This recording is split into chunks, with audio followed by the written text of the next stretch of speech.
जय श्री राम। प्रिय भक्तों, हम सभी जीवन में किसी ना किसी विजय की तलाश में लगे हुए हैं। कोई धन में विजय चाहता है, कोई पद में, कोई परिवार में और कोई समाज में सम्मान चाहता है। लेकिन हमारे ऋषि मुनि और शास्त्रों ने जिस विजय की बात की है वह बाहरी नहीं बल्कि आंतरिक विजय है। श्री राम केवल अयोध्या के राजा नहीं है, बल्कि वे सत्य, मर्यादा, करुणा, समर्पण, धैर्य और धर्म के प्रतीक हैं। जब ये गुण हमारे भीतर प्रकट होते हैं तभी वास्तव में हमारे अंदर राम का प्राकट्य होता है। इसलिए राम को केवल मंदिरों में ढूंढने के बजाय अपने हृदय में पहचानना ही आध्यात्मिक जीवन की सबसे बड़ी उपलब्धि है। वाल्मीकि रामायण और संतों की वाणी में भगवान श्री राम को मर्यादा पुरुषोत्तम कहा गया है। इसका अर्थ यह है कि परिस्थितियां कैसी भी हों, मनुष्य अपने कर्तव्य, सत्य और धर्म को नहीं छोड़ता। श्री राम जी को 14 वर्ष का वनवास मिला, राज्य छिन गया, अनेक कठिनाइयाँ आई, लेकिन उन्होंने कभी शिकायत नहीं की और न ही अपने आदर्शों को छोड़ा। यही संदेश हमें भी मिलता है कि जीवन में समस्याएं आना हार नहीं है, बल्कि उन परिस्थितियों में भी अपने विवेक और धैर्य को बनाए रखना ही वास्तविक विजय है। आज यदि कोई व्यक्ति विपरीत परिस्थितियों में भी ईमानदारी और सदाचार को नहीं छोड़ता तो समझिए कि उसके भीतर राम जाग रहे हैं। भगवत गीता में भगवान श्री कृष्ण जी कहते हैं कि मनुष्य स्वयं अपना मित्र भी है और स्वयं अपना शत्रु भी है। वास्तव में रावण बाहर नहीं है, बल्कि हमारे भीतर छिपे हुए काम, क्रोध, लोभ, मोह, अहंकार और ईर्ष्या के रूप में मौजूद है। दशहरे पर हम रावण का पुतला जलाते हैं, लेकिन यदि मन के रावण जीवित रहे तो भारी उत्सव का लाभ अधूरा रह जाता है। जब कोई व्यक्ति अपने क्रोध को क्षमा में बदल देता है, लोभ को संतोष में बदल देता है और अहंकार को विनम्रता में बदल देता है, तभी उसके भीतर राम की विजय होती है। यही असली विजयादशमी है। गोस्वामी तुलसीदास जी रामचरितमानस में कहते हैं कि निर्मल मन जन सो मोहि पावा, मोहि कपट छल छिद्र न भावा। यानी भगवान को वही प्राप्त करता है जिसका मन निर्मल है। इसका मतलब ये नहीं है कि मनुष्य पूर्ण हो जाए, बल्कि ये है कि वह सच्चे मन से स्वयं को सुधारने का प्रयास करता रहे। यदि हम प्रतिदिन कुछ समय आत्मचिंतन करें, अपनी गलतियों को स्वीकार करें और अपने व्यवहार को बेहतर बनाने का प्रयास करें तो धीरे धीरे मन शुद्ध होने लगता है। यही साधना है और यही राम के निकट जाने का मार्ग है। संत कबीरदास जी ने भी कहा है कि कस्तूरी कुंडल बसे मृग ढूंढे वन माही, और ऐसे घटघट राम हैं जिन्हें दुनिया देखत नाही। जिस प्रकार हिरन अपनी नाभि में स्थित कस्तूरी की सुगंध को बाहर जंगल में खोजता रहता है, उसी प्रकार मनुष्य भी आनंद और शांति को बाहरी वस्तुओं में ढूंढता रहता है, जबकि वास्तविक आनंद उसके अपने भीतर ही मौजूद है।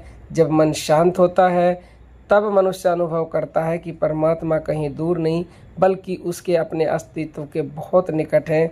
एक उदाहरण से समझते हैं।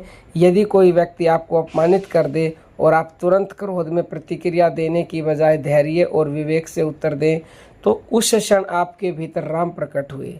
यदि कोई आपका बुरा करे और फिर भी आप द्वेष के स्थान पर क्षमा का मार्ग चुने तो समझिए कि राम का गुण आपके जीवन में उतर रहा है। राम बनने का अर्थ जंगल जाना नहीं है, बल्कि अपने व्यवहार को दिव्यता की ओर ले जाना है। महर्षि वाल्मीकि जी का जीवन भी इसका श्रेष्ठ उदाहरण है। वे पहले रत्नाकर नाम के डाकू थे, लेकिन नारद जी के मार्गदर्शन से उन्होंने आत्मचिंतन और राम नाम स्मरण का मार्ग अपनाया।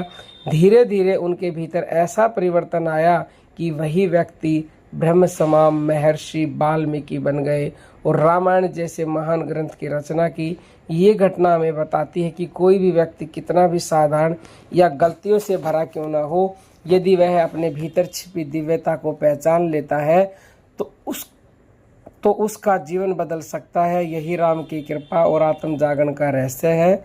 आज की भाग दौड़ भरी दुनिया में लोग बाहर की सफलताओं के पीछे भागते भागते भीतर की शांति खो बैठे हैं, लेकिन ऋषियों ने कहा है कि जिसने स्वयं को जीत लिया उसने संसार को जीत लिया।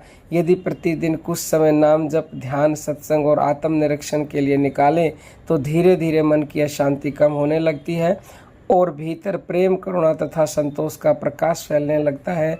यही राम राज्य की शुरुआत है जो सबसे पहले हमारे अपने मन में स्थापित होता है। इसलिए याद रखिए, असली विजय किसी दूसरे को हराने में नहीं, बल्कि अपने भीतर के रावण पर विजय प्राप्त करने में है।